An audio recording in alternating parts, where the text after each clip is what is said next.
En réaction aux propos du ministre secrétaire général du gouvernement, Ahmadou Al-Amin Lo, évoquant une éventuelle réduction, le syndicat des médecins précise qu'il n'est pas concerné. Son secrétaire général rappelle que la corporation a déjà subi les effets du rebasing salarial et qu'une nouvelle coupe serait inacceptable.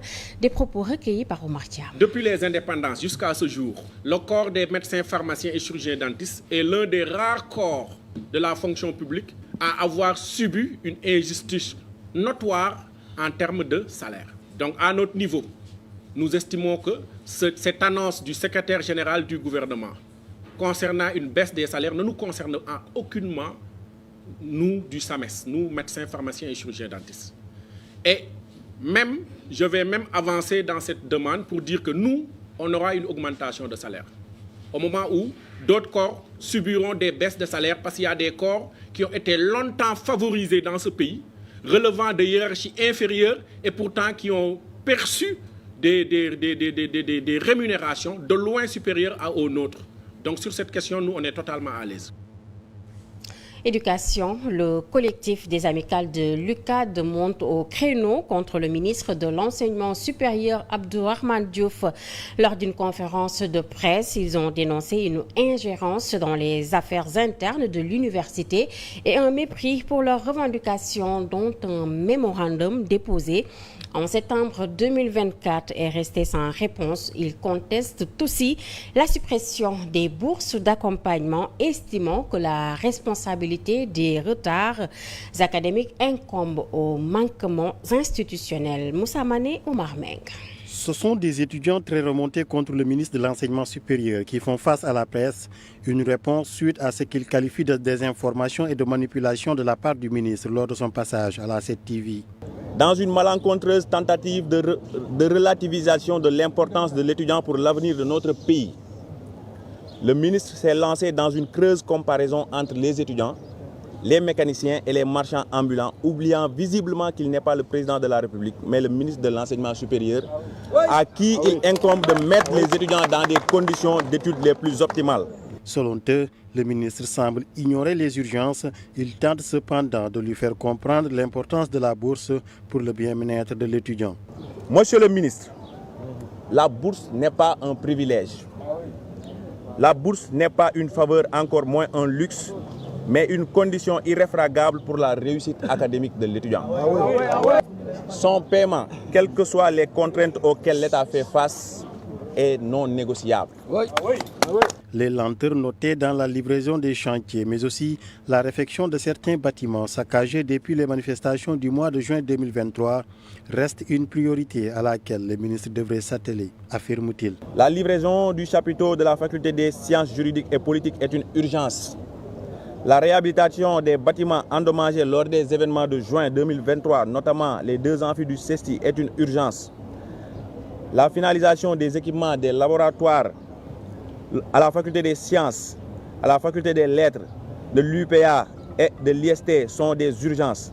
Les étudiants se disent déterminés à défendre leurs droits dans le strict respect des règles. 5 étudiants de l'UCAD pourraient être traduits en conseil de discipline selon une annonce du ministre de l'Enseignement sur cette TV.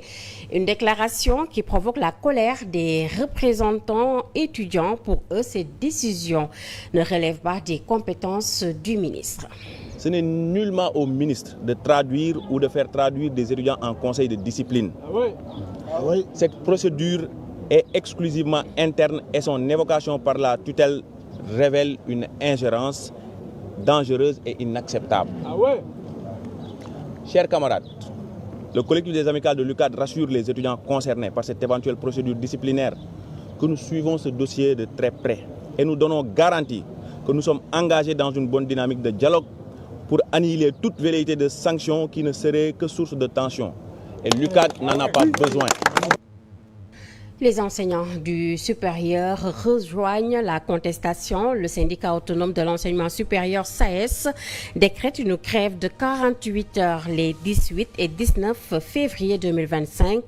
Le syndicat fustige le non-respect des engagements du gouvernement, notamment sur les pensions de retraite et la régularisation des enseignants.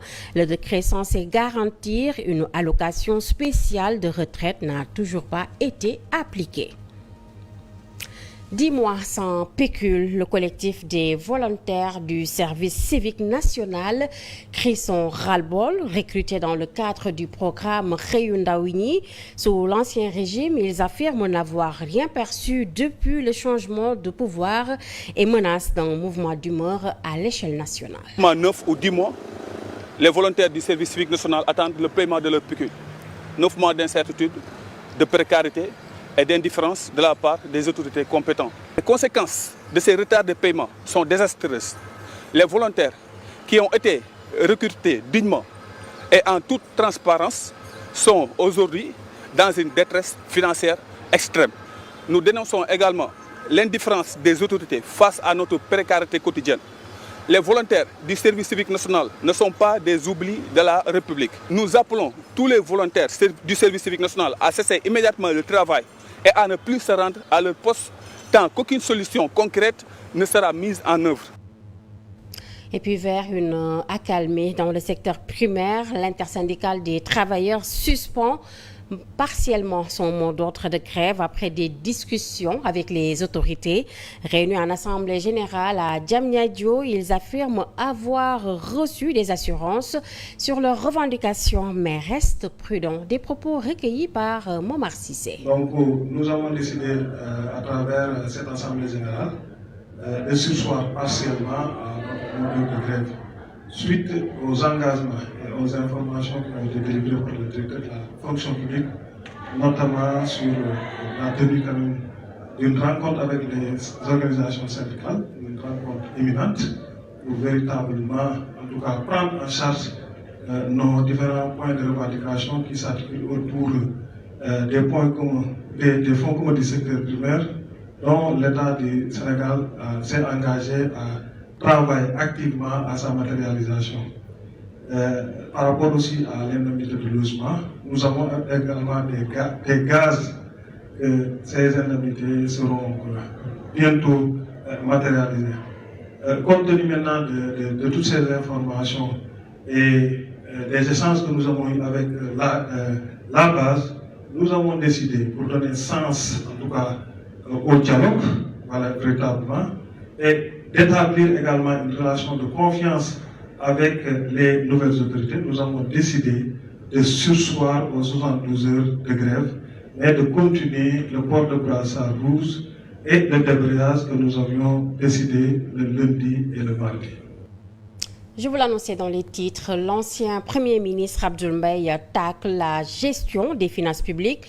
Lors d'un point de presse, il a analysé le rapport de la Cour des comptes et dénonce des pratiques opaques et frauduleuses dans la gestion des deniers publics. Il accuse le régime précédent d'avoir organisé un détournement institutionnalisé et appelle la justice à faire la lumière sur cette pagaille organisée. Toutefois, il estime que l'actuel gouvernement devrait s'abstenir de commenter ces affaires avant les conclusions de la Cour. Le rapport de la Cour des comptes, je crois qu'il faut d'abord s'en féliciter.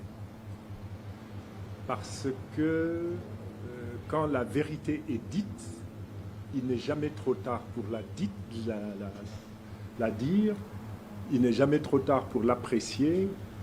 Et je crois très sincèrement, je suis persuadé que ce rapport nous éclaire sur beaucoup de points, nous renseigne sur de nombreux points et parfois sur des points qu'on n'aurait même pas pu imaginer.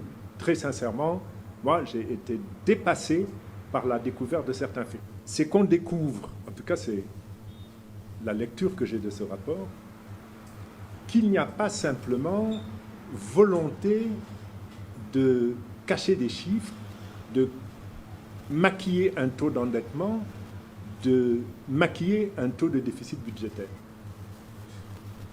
des rachats de dettes compromises auprès des banques. Mais qu'est-ce que l'argent public a à faire avec des dettes compromises? Mais il y a des choses qui sont scandaleuses. Promouvoir une démocratie plus inclusive, c'est l'objectif du projet Sahel Jam, lancé par l'ONG 3D et GRADEC en partenariat avec l'Union européenne. Ce programme cible en priorité les femmes, les jeunes et les personnes en situation de handicap. Un atelier d'échange avec les femmes a marqué son coup d'envoi ce lundi, compte rendu signé Kadior Sissé, Tamsir Kandji. Favoriser un environnement politique inclusif et participatif qui reflète toute la diversité de la société sénégalaise. Voilà les raisons de la mise sur pied du projet intitulé Sahel Jam, à l'initiative de la société civile. Les femmes, les jeunes et les personnes handicapées étant les cibles, un atelier de consultation et d'échange réunit d'abord les femmes. Cet atelier aujourd'hui a été initié par le consortium COSC, ONG 3D et GRADEC. On va revenir donc dans les discussions sur la question des inscriptions, sur la question de la participation politique des femmes, pour voir quels sont les obstacles aujourd'hui qui empêchent une participation vraiment équitable ou effective des femmes. L'attention portée sur les trois couches de la société n'est point fortuite. Les couches les plus dynamiques, c'est quoi? Ce sont les femmes et ce sont les jeunes et les personnes handicapées, qui représentent environ 15% de la population. Et vous avez également au niveau de l'Assemblée un taux de jeunes et de femmes également, donc important. Au niveau du programme Sahel Jam, nous essayons vraiment de tenir compte autant que peut se faire vraiment de la question. La Direction générale des élections, qui se voit appuyée dans ses efforts de prévention des conflits électoraux, apprécie l'initiative à sa juste valeur. C'est un projet très ambitieux pour prévenir en fait les conflits électoraux. C'est un aspect important du processus électoral parce que vous savez, les élections, ça nourrit beaucoup d'appétit. Et donc on a des contestations, des confrontations, etc.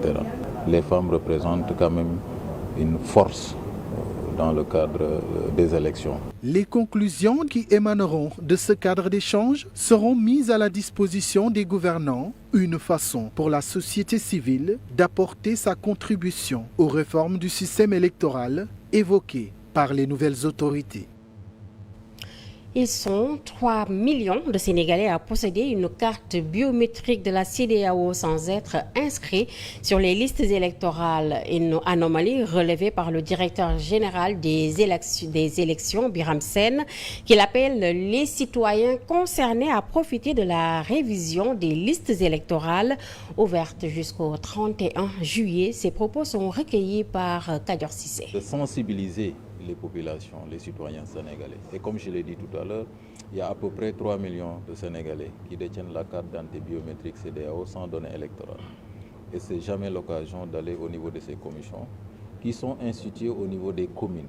Dans chaque commune du Sénégal, il y a au moins une commission qui est instituée pour enregistrer les demandes qui se font au niveau de ces commissions-là. On a installé des commissions dans chaque région, dans chaque commune. Et il est possible d'augmenter ces commissions-là, tout dépend de l'engouement. Mieux, il peut y avoir même ce qu'on appelle des commissions itinérantes, c'est-à-dire des commissions qui vont aller au niveau des foires, au niveau des marchés, etc., hebdomadaires, pour pouvoir enregistrer les citoyens. Et donc, cela, il va s'ajouter également le rôle que vont jouer les acteurs, parce que la sensibilisation, ce n'est pas seulement la Direction générale des élections. Je l'ai dit tout à l'heure, la société civile fait de la sensibilisation, la Sénat également fait de la sensibilisation, donc les acteurs du processus, les partis politiques également font leur sensibilisation. Et je pense que toutes les dispositions sont prises, et au niveau de la Direction générale des élections, toutes les dispositions sont prises pour une bonne campagne de sensibilisation, mais également pour avoir un fichier électoral donc, qui respecte les normes au niveau international. Parlons sport, lutte, victoire de France sur Ama Baldé, une défaite qui, selon Boubacar Ndour plutôt aurait pu être évitée. Le journaliste sportif estime qu'Ama Baldé a fait de mauvais choix stratégiques, notamment en négligeant la boxe. Il appelle les lutteurs à se concentrer sur l'aspect sportif et à ne pas céder aux influences des marabouts sur les réseaux sociaux. Il devait privilégier la boxe dans ce combat pour toucher son adversaire parce que Franc est un champion du Sénégal. En plus, il était bien encadré et par des expérimentés.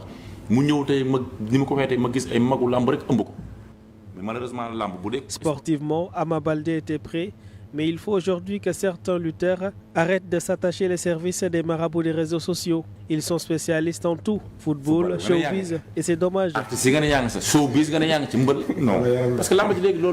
Tout cela commence à gâcher l'aspect sportif qui est la base. C'est pour ça que je dis qu'Ama Baldé a fauté sur toute la ligne. On peut dire que Ama a fauté sur toute la ligne si nous adoptons le combat. Franc est un boxeur de renommée et il rend bien les coups. Voilà pourquoi il faut le toucher pour le déstabiliser.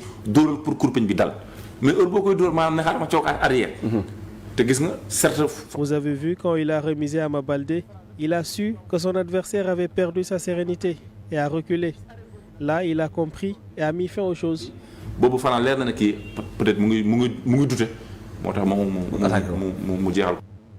Une victoire qui redistribue les cartes selon le lutteur. L'an 2000, Franc devient un sérieux prétendant au combat de haut niveau. Des duels comme contre Reug ou Sa Thiès sont désormais envisageables pour le pensionnaire de l'écurie Zap. Il était l'invité de sport sur 7. Les lutteurs doivent s'affronter. Franc a déjà ouvert la voie. Maintenant, son combat avec Reug, c'est une logique.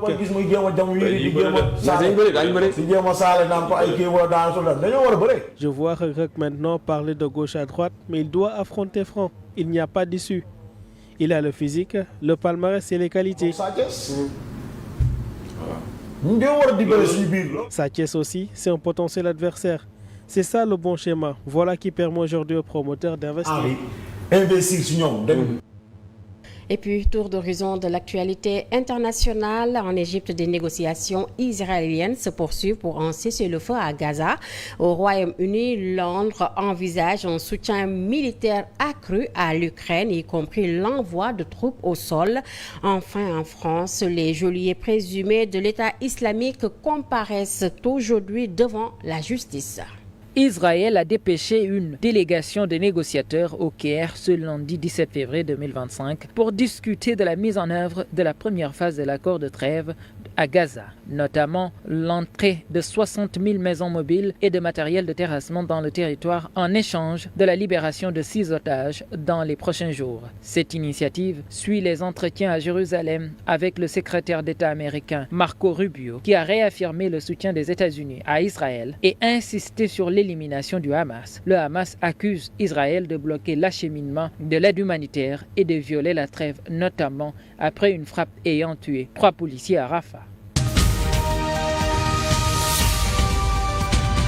Le Royaume-Uni a exprimé sa volonté d'envoyer des troupes au sol en Ukraine si la situation l'exigeait, dans le cadre de son soutien à l'Ukraine face à l'invasion russe. Cette décision fait partie d'une stratégie plus large de renforcement de la coopération militaire entre le Royaume-Uni et l'Ukraine, en fournissant des équipements, des formations et un soutien logistique. Le gouvernement britannique a souligné que tout éventuel déploiement serait conçu pour soutenir la défense et la souveraineté ukrainienne, tout en restant conscient des implications géopolitiques.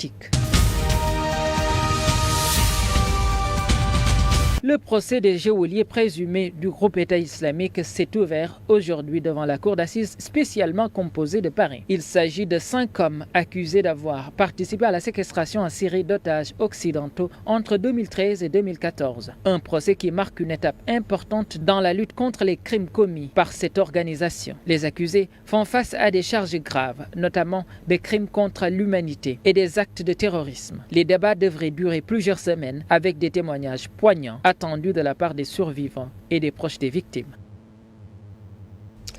En bref, le Kremlin confirme une rencontre de haut niveau entre Washington et Moscou ce mardi, une discussion cruciale qui exclut toutefois l'Ukraine et l'Union européenne alors que la guerre sur le vieux continent dure depuis plus de 2 ans. C'est la fin de cette édition. Merci à vous tous de votre attention. Bonne suite des programmes sur la 7 TV. Au revoir.